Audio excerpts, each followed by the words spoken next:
Growing up, I never thought I'd come to dread hearing my own sister's name. But when my fiancé laughed, pulled out his phone, and showed off my sister's Instagram to his friends, right after announcing our engagement, I felt something inside me rupture. I smiled through it, but what he said next? That crushed any illusion I had left about how he truly saw me. My name's Jenna, I'm 25 now, and I've spent most of my life living in the shadow of my older sister, Rachel. She's 27, beautiful in the way magazines are obsessed with, tall, glowy, green-eyed perfection. And me? I was always just the smart one. Or the quiet one. Or the one people forgot was even there. What happened that night at the cabin changed everything. But this didn't start there. It started long before. Back in our childhood home in the suburbs of Portland, Oregon, my life felt like a parallel universe running beside Rachel's, close enough to see, never close enough to catch. Our parents, both in healthcare, were warm but exhausted. My dad worked overnight shifts as a trauma surgeon, and my mom juggled 2 part-time nursing jobs to make ends meet. Somehow, they still managed to throw family dinners together and take us to Mount Hood every winter. But no matter how equally they tried to love us, the world around us never played fair. Rachel was like a walking charm bomb from the moment she could speak in full sentences. Everyone adored her. Grocery store clerks gave her free lollipops. My 3rd-grade teacher once said to me, "You're Rachel's sister? She's such a darling." And I'd just nod, pretending it didn't sting that no one ever knew my name unless they needed help solving math problems. My earliest memory of jealousy dates back to her 9th birthday party. I was 7, excited to wear my new teal dress, the one with the silver trim I picked out myself. But when Rachel walked out in a glittery peach gown that swirled when she spun, all eyes went to her. "Rachel, you look like a Disney princess," someone shouted. I stood next to her the entire party, smiling so wide my cheeks hurt, waiting for someone to say something to me. The best I got was a distracted, "Oh Jenna, you look cute too." Like I was an afterthought. The thing is, I never hated Rachel. Not really. I loved her. I still do. She used to bring me extra stickers from her craft class and once punched a boy for calling me weird in 5th grade. But as we grew older, the divide between our worlds grew too. She made friends easily. I had my sketchbook. She went to parties. I stayed home and painted. She got prom queen, I got most improved GPA. In middle school, Rachel started modeling for a small agency. I'll never forget when she came home from her first photo shoot at age 14, carrying a portfolio and glowing like she just stepped off a fashion runway. "They said I have the look." She beamed. My mom was already pulling out the good camera for a family portrait while I stood there holding a ribbon I'd won for a science fair project on bacteria growth. They said they were proud of me, but no one asked how I did the experiment.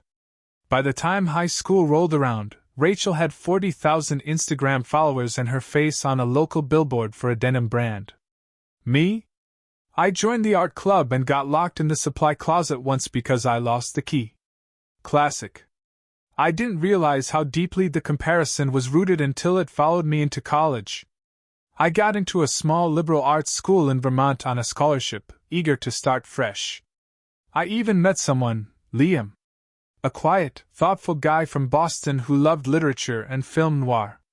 We bonded over poetry, late-night walks, and coffee dates in used bookstores. For the first time in my life, I felt chosen. Seen. Or so I thought. It wasn't until last winter, during what should have been the happiest moment of our lives, a lakeside engagement party Liam organized himself, that I saw the truth. After announcing our engagement, Liam raised his glass and said, "And if you think Jenna's beautiful, you should see her sister. Rachel could stop traffic." Then he showed them her photos. Her modeling page. Her bikini shots. Her red carpet glam. My heart dropped so fast I swear I didn't hear the applause. Just the sound of him swiping through my sister's life like it was the highlight reel of what he really wanted. I looked around the table as his friends gasped and complimented her looks like I wasn't even sitting there. It wasn't just a stupid comment. It was the moment I realized I was still just the background character in someone else's story. I stared at my reflection in the bathroom mirror of that lakeside cabin, mascara smudging beneath my eyes. I just spent 3 years climbing out of the hole my self-esteem lived in, and in 30 seconds, Liam shoved me right back down. I could still hear the laughter through the walls. The way everyone gushed over Rachel's photos. The way Liam's voice lit up, like he was the one proud of her. I wasn't even angry at Rachel, she didn't know. But Liam did. He knew exactly how hard I'd worked to feel beautiful, to feel seen, and still, he held her up in front of me like a golden trophy I could never be. When I finally came back outside, I wore a smile so tight it could have cracked porcelain. Liam looked at me, slightly tipsy and oblivious, and said, "You okay, babe?" I nodded. Lie number one of many that night. The rest of the evening was a blur. I couldn't focus on the fireworks over the lake, or the champagne toast. My stomach churned as I watched Liam laugh, Rachel's image still glowing on his phone screen like some ghost haunting the night. Later, lying in bed, the silence between us felt suffocating. "Why'd you say that tonight?" I asked, barely a whisper. Liam blinked in the dark. "Say what?" "That thing about Rachel. That if people think I'm pretty, they should see her. And then, the photos." He was quiet for a beat too long. "I didn't mean anything by it. I was just trying to show how amazing your family is. But that's not what it sounded like." I turned toward him. "It sounded like you were saying she's prettier than me. That I'm not enough." Liam sighed and reached for my hand, but I pulled it back. "Come on, Jen." I was tipsy. I wasn't thinking. "You know I think you're beautiful." But he didn't get it. Not really. He thought it was a comment, a slip. For me, it was a deep incision in a wound I'd spent most of my life stitching closed. He wasn't the one who grew up being compared to someone who looked like she belonged in a Calvin Klein ad. He didn't know what it was like to always feel like the before picture in someone else's story. "I need time," I said. "I need space to think." Liam nodded. "Okay. Whatever you need." He meant well. I think. But meaning well didn't undo the damage. The next few days were a spiral. I couldn't focus. Every time I passed a mirror, I saw every flaw reflected 10 times louder. My friends noticed. "Jen," my best friend Marina said gently over coffee, "you're allowed to feel upset." He didn't just compliment her. He made you the comparison point. That's not love. I spent nights lying awake, reliving every moment Rachel had unintentionally stolen the spotlight. The birthday party. The prom. The magazine shoot. The way even my own parents beamed wider when her name came up. Now even Liam, the one person I thought had chosen me, had thrown me into that same damn pattern. I checked social media and there it was, Rachel's latest modeling campaign for a yoga brand in Costa Rica. Her face splashed across the brand's front page. 100,000 likes. Comments like, "Goddess, unreal beauty," and one from Liam's friend that said, "No wonder Liam couldn't shut up about her." That one broke me. It wasn't just that Liam found her beautiful.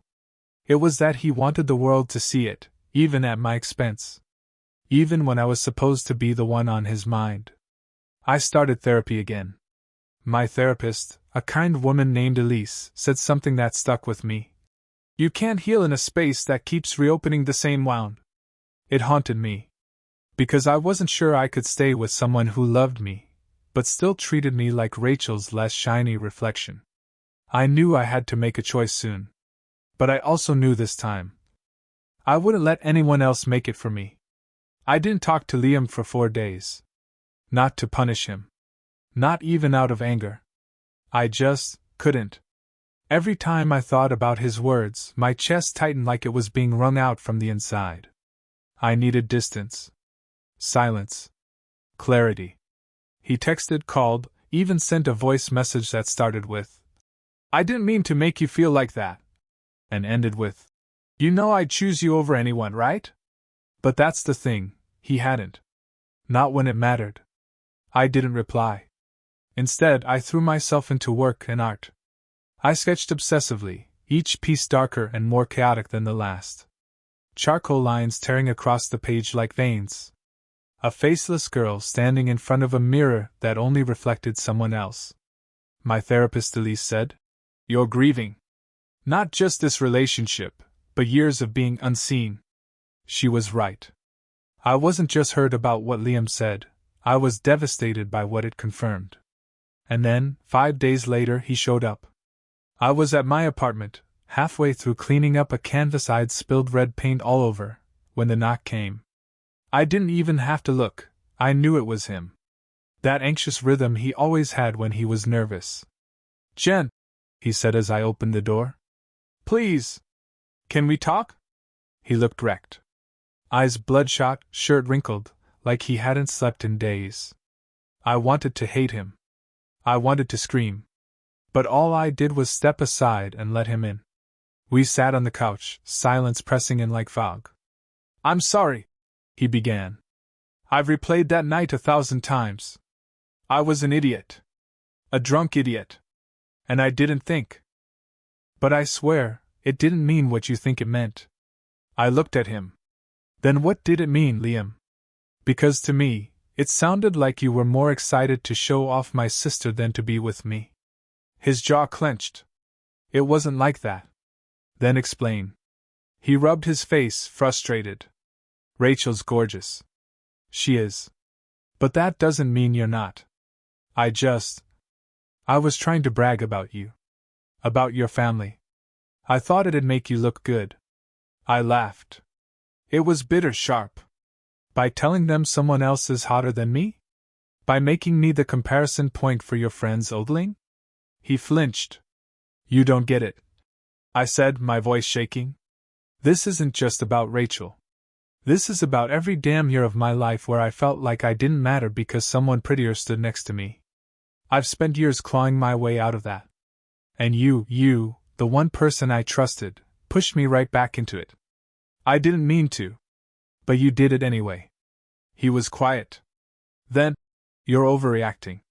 That's when something inside me broke. I stood up. "Overreacting? You think this is overreacting?" I walked to my bedroom, grabbed the stack of sketchbooks I'd filled since college, the drawings of faceless girls, shattered mirrors, hollow stairs. I dropped them in front of him. "This," I said, pointing, "is what it's like to grow up feeling invisible. Every page in there? That's me trying to make peace with being second best in my own story. And the moment I finally started believing I was worth something, you decided to remind me that I wasn't." He opened one of the sketchbooks. Flipped through pages. "Jesus," he whispered. "Jen, I didn't know." "No," I said. "You didn't bother to." The weight of the moment hung heavy between us. He finally looked up. "Do you still love me?" I paused. The kind of pause that feels like a lifetime. Then I said the hardest words I've ever spoken. "I don't know." Because in that moment, I realized something terrifying and honest. I wanted to love him. But maybe love wasn't enough if it kept cutting me open. After that night, I expected him to leave. But Liam didn't. Instead, he did what I least expected. He slowed down. No grand apologies or promises this time. Just space. Thoughtful, quiet space. A check-in text, flowers left at my doorstep, once a hand-drawn card that said, "No one else could make the shadows beautiful." And damn it, I missed him. 3 weeks passed before I agreed to meet him for coffee. We sat outside a little bookstore cafe I used to go to in college. He didn't reach for my hand. He didn't push. Just listened. I started therapy. He told me, unprompted. I'd been unpacking some things, why I needed to be impressive all the time. Why I default to performing instead of connecting. I watched him carefully. The man I'd fallen in love with was still in there. His awkwardness, his depth, the way he caught every little shift in my mood. I remembered the road trip, the night he gave me his favorite poetry book, the time he stayed up all night helping me prep for my gallery. "I don't expect you to forgive me overnight," he said. "But I'll wait. As long as it takes."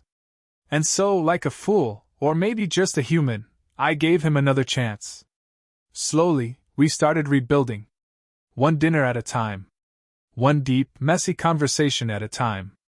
And in some strange way, we grew closer. Not like before. Different. More raw, more cautious. We didn't talk about Rachel. I thought I was doing better. I thought we were doing better.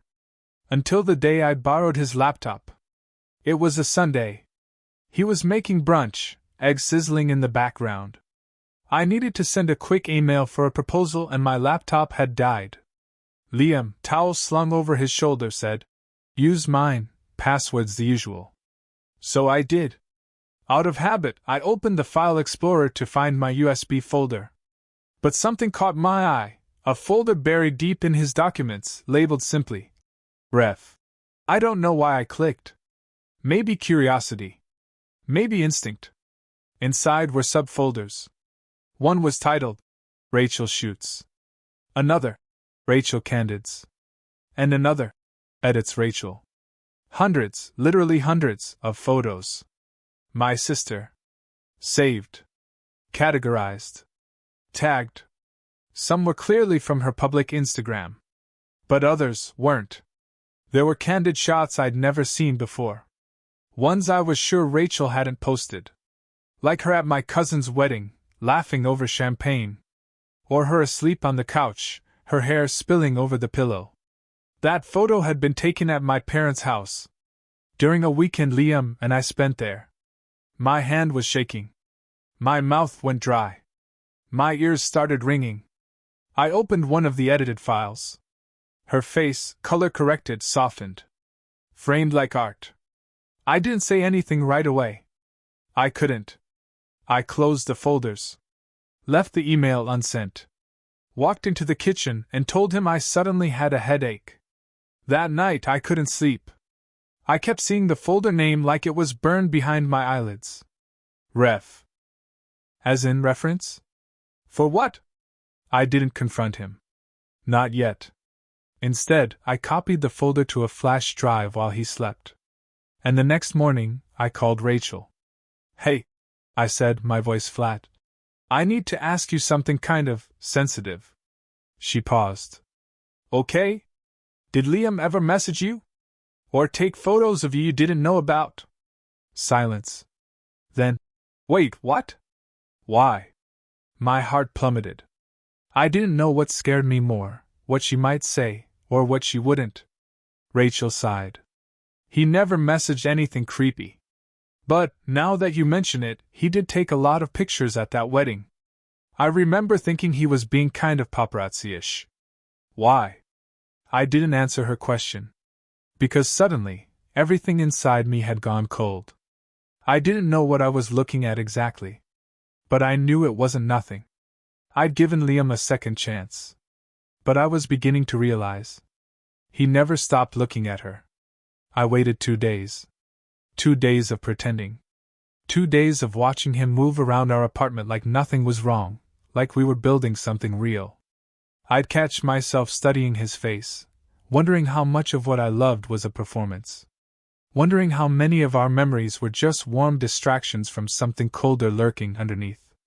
The flash drive sat in my purse like a loaded weapon. And then I snapped. We were sitting on the couch one evening, a movie playing in the background, his hand resting casually on my knee like nothing had changed. I turned toward him and said flatly, I found the folder. Liam blinked. What folder? I didn't even bother answering. I just stood, walked to my desk, and pulled out the drive. Plugged it into the TV and let the screen fill with image after image of my sister. Her face, her eyes, her smile, all edited, tagged, sorted like some grotesque portfolio. He didn't move. His mouth opened slightly. His hand slid off his knee. Lily, wait. How long? I asked. My voice was calm. I wasn't even crying. How long have you been collecting these? His voice cracked. It wasn't like that. I'm a photographer, I see beauty everywhere, Don't. I cut him off, sharp and unforgiving. Don't insult me with art. You made folders. You named them. You categorized her face like it was your muse, while you slept beside me. Liam stood now, hands raised like he was approaching a wild animal. I never touched her. I never acted on it. I swear. But you wanted to, I said, and that truth landed like a stone. You wanted her. You chose to linger on her photos. You let yourself indulge in this fantasy. And every time you told me I was beautiful, you had this waiting behind your eyes. He looked like he might cry. And I didn't care. You remember the cabin? I asked, stepping forward now. When we announced our engagement? And you showed everyone her Instagram like some trophy exhibit? I was drunk. Stop. I was shaking now, but not from fear. From fury. Do you know what that did to me? I spent my whole life fighting the feeling that I would never measure up to her. And the one person who was supposed to love me for me, you just added another file to the collection. He tried one more time. But I chose you. I'm with you. No, I said, quiet and resolute. You settled for me. While you secretly obsessed over someone else. There it was. The truth laid bare. I packed my things that night. Not all of them, just enough. The essentials and my dignity. I stayed with a friend for a few weeks while I sorted everything out. And when the apartment lease came up, I didn't renew. I didn't tell Rachel the full extent of it. I didn't want her to carry that weight. She didn't choose this, and I wasn't going to make her feel like she had to apologize for existing. Liam tried. Emails. Letters. One time he left a sketch on my doorstep of the field where we had our first kiss. I threw it away. I started therapy again. And slowly, piece by piece, I rebuilt. It took time, and brutal honesty, and the kind of crying that makes you question everything you ever believed about love. But I'm here now. Different. Not harder, but clearer. What I've learned is this. Love that demands you shrink yourself to fit into someone else's fantasy isn't love. It's a lie dressed in warmth. And I'm done living in someone else's shadow, even if it's my sister's.